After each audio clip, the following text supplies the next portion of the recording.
Hello everybody, Tyrone the God 3 here, and welcome back to Dragon Ball Super Reviews. Today we will be reviewing episode 3 of Dragon Ball Super, and this episode is called Look for the Super Saiyan God. This episode was, not a lot really was happening action-wise, or I want to say that this is a very big, the plot is thickening episode. Like, this is basically just an exposition episode to get our villains introduced into to the Z Warriors in some way, shape, or form. Because at this point, Beerus has already foresaw that someone is going to be challenging him that's pretty strong. If you all have watched the movie, you already know who it is. But at this point, he's already prophesized the Super Saiyan God, and Whis is trying to take him back to their home planet, wherever they are, trying to take them back to their home planet. And at this point, it's just take that one scene where Beerus was eating all the food, and when we showed him who Goku was, as well as the rest of the Saiyans that reside on Earth, take that scene and make it into an episode. Only there's several differences. Like for example, the Oracle fish doesn't show up in the middle of the planet road this time. Now the Oracle fish shows up while Beerus is eating dessert. So I thought that was pretty cool. And then another difference is that Beerus actually sees Goku defeat Frieza. Instead of seeing him defeat Frieza while he's eating a feast, he's seeing Goku defeat Frieza while he's in the bath. So yeah, we could do fan service, I guess. Anyway, we see that happen, and literally it's Whis updating Beerus on the Saiyans and their condition, because Whis basically states, okay, Planet Vegeta was destroyed by Frieza. Beerus said he was going to destroy Planet Vegeta at some point, but he wound up not doing it. So Frieza wound up doing it, and he was surprised that Frieza was defeated, which leads me to a theory that I want to say at some point. I wanted to say a small little theory that I think is up with Frieza. And here's my theory, and I guess I can go ahead and do it because I can explain the rest of this episode. So it's literally just plot explanation. Like, this episode is basically plot explanation, or just it's exposition. So my theory with this, because I was sitting here wondering why Beerus is so surprised that Frieza was defeated. Granted, Frieza was a tyrant and can destroy basically anything and anywhere at any time. But from what we gathered, there's people stronger than Frieza, like Majin Buu and Cooler and things like that, and even his father, King Cole. So why was Beerus so surprised that Frieza, of all things, was defeated? My theory for this basically stands on the fact that Beerus must already, at some point, I think Frieza must have been way stronger than he used to be, but he let his power die down on purpose. He hid some of his power from the world. And he did that specifically so that, Frieza's lazy. So he never trained, he never kept his body up, so he probably was slowly getting weaker, and that's why he developed those forms to make himself even weaker than that. So I guess at some point, Beerus and Frieza, I'm not gonna say they were on the same level. No, Beerus was probably leagues above Frieza. I'm saying that Frieza probably was really strong at some point. Then his power sort of died down. And that's why when Frieza gets the training in the Resurrection F movie and in the Resurrection F saga, he gets so much stronger at this point because he's regaining that power he had from last time. Or to the very least, he's getting stronger and then pushing his body even further than that. But with that all out of the way, that's my theory as to why Beerus is so shocked that someone defeated Frieza. Because let's be honest, Boo's stronger than Frieza, and Beerus didn't make a big shout out about that. But then again, I think Boo was released during the time that, Boo was sealed up during the time that Beerus was last awoke. Because according to this, Beerus woke up 39 years ago, which oddly takes place within the Dragon Ball Z timeline. That means Beerus was awake at some point during Dragon Ball Z. I want to estimate and say it was shortly before Dragon Ball, probably even before, I want to say probably shortly before Goku landed on planet Earth as a baby, because Yeah. I want to even say it was before Frieza blew up planet Vegeta, because Frieza blew up planet Vegeta the day Goku was born. So yeah. Well, actually no, it was like 2 days after Goku was born. But regardless, there we go. After Beerus has learned from the Oracle Fish that he'll be fighting a Super Saiyan God, we don't know exactly who the Super Saiyan God is. We just know Beerus will be fighting a Super Saiyan God, and we learned that the Saiyans that do exist may have some information on the Super Saiyan God. So Beerus and Whis set a course for King Kai's planet, since they learn Whis automatically knows that the nearest Saiyan is on King Kai's planet. The Saiyan they're referencing is Goku, the one that's on King Kai's planet, so that they can learn a little bit more about the Super Saiyan God. So they head off, and they still do the joke where, like, Beerus asks how long will it take to get to King Kai's planet, and he's like, about 26 minutes.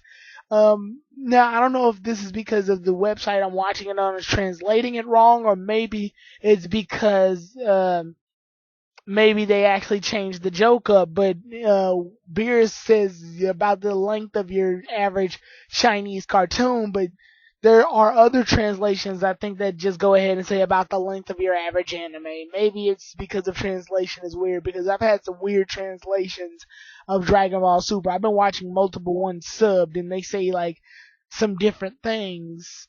So yeah, but not terribly different things, not things that can change the course of the plot. Just this sounds slightly different than this. The second half of the episode, more or less, is about our Z Warriors, like, which is weird because the first two episodes have been focusing on the Z Warriors, and then it cuts to Beerus's half. So yeah, but the second half, more or less, is devoted to our Z Warriors because Bulma's birthday party is happening. Now, crucial thing that I think is a difference between um, the movie and now is the fact that in the movie, Bulma's birthday party takes place on in some area near Capsule Corp. This time around, Bulma's birthday party is taking place on a boat. Now, what does this mean exactly? I believe that this will make several different changes. I know what you're thinking. It's the same thing. It's just on a boat. What's the big deal, Tyrone? The thing about it is, though, is that the boat moves. And I know what you're thinking. What's the big deal about that? The boat moves, which means the boat has already taken the boat has already taken our Z Warriors and everybody else to a separate area within the confines of where this battle's gonna take place.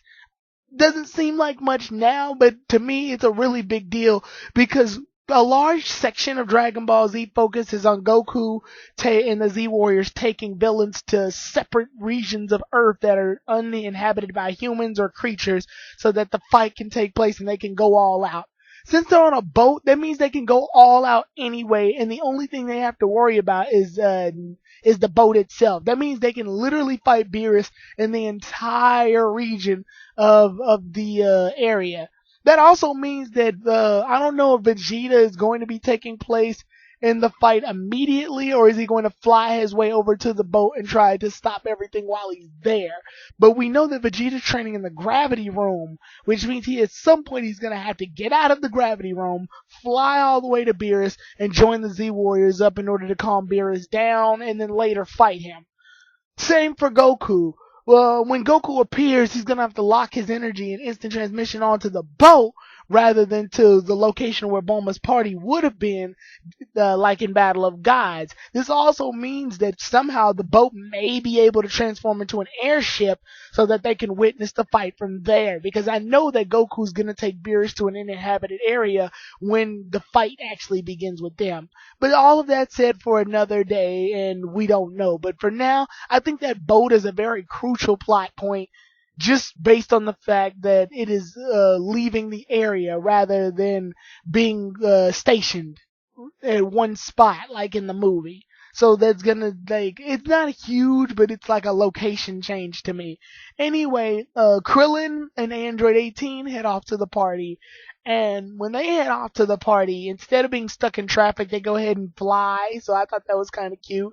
And I like the fact that we get to see our old Z Warriors, Krillin, Yamcha, Tien, Puar, Chaozu. They all are like flying, and together again, and they're all just like hanging, like they're all doing a get together. It's like they haven't seen each other in so long, so it's a nice reunion to get them all together. And then Gohan, I'm really liking how Gohan's coming out. I just wish he'd have a bit more screen time for us to focus on him and Vidal's relationship. But as of right now, we see that Gohan has already been married to Videl, so they've taken the picture, and Piccolo's in the picture, and that's a really nice thing, because it's like Gohan really shows so much respect to Piccolo. It's really nice to see how much respect he's showing to Piccolo. He's basically let Piccolo be a part of his family now. It's hard to believe that Piccolo got introduced into his family because Piccolo kidnapped him and forced him to train against the Saiyans. But now it's like this nice little picture. Goten's there all dressed up spiffy. Chi-Chi's there. Goku's there. It looks really nice to see Goku and Chi-Chi in like some nice outfits along with Gohan and Videl in their wedding outfit. And it's just a really nice cozy picture. And then Piccolo's there and he's in his same attire but he closed his eyes. And it's really nice. I like it. It's nice. But yeah, so that's a really nice moment. And they're all at the party. The fact that Piccolo's even at the party is somewhat surprising to me. I would stay by that even during Battle of Gods. But yeah, so they're all there. And when they're all at the party, I think this scene was cool too, where Master Roshi's looking through the little like binoculars to look at women. Some women are like sunbathing and stuff. And Chi-Chi basically gets on his case about it, and Oolong's there too, and it's just very funny. So then at this point, we learn, we can cut to Goku stuff, because Goku stuff happens in the middle of the episode, but it's not that super important. Goku remembers that he forgot that Bulma's birthday was today, so he like drops the weights, and yeah, it gets all chaotic. But Goku's slowly trying to figure out what King Kai was talking to Elder Kai and Supreme Kai about, because they were basically warning King Kai about Beerus and the fact that he's woken up and the fact that 8.5 planets have been destroyed since he woke up. Now we actually learned a couple of things through Supreme Kai and Elder Kai's little banter. We learned that Elder Kai was sealed up by the Z Sword, which we already knew, but we didn't know who did it. Now we officially have confirmation that it was Beerus who sealed up Elder Kai. So in a way, Beerus is involved in the Majin Buu saga, which is good to see a little bit of transition between sagas. But we learned that Beerus was the one that sealed up Elder Kai into the Elder Kai into the Z Sword, which Gohan ends up breaking later to release Elder Kai in order for him to unlock Gohan's potential so that he can fight Super Buu. So yeah. I like that they combine those elements together, I guess. But yeah, so we learned that. And then Supreme Kai learns more about Beerus and how destructive he is. And they're learning that Beerus is slowly heading over to King Kai's planet. So now this ominous feeling has happened between them. So, with that all being said, this episode was really good, just very expositional. The next episode we will be reviewing is episode 4, Mission Dragon Ball, Pilaf Gang's Big Plan, which is basically a comic relief episode. So, with that said, I can't wait for that. I will see you all then, everybody. Tyrone the God 3, out.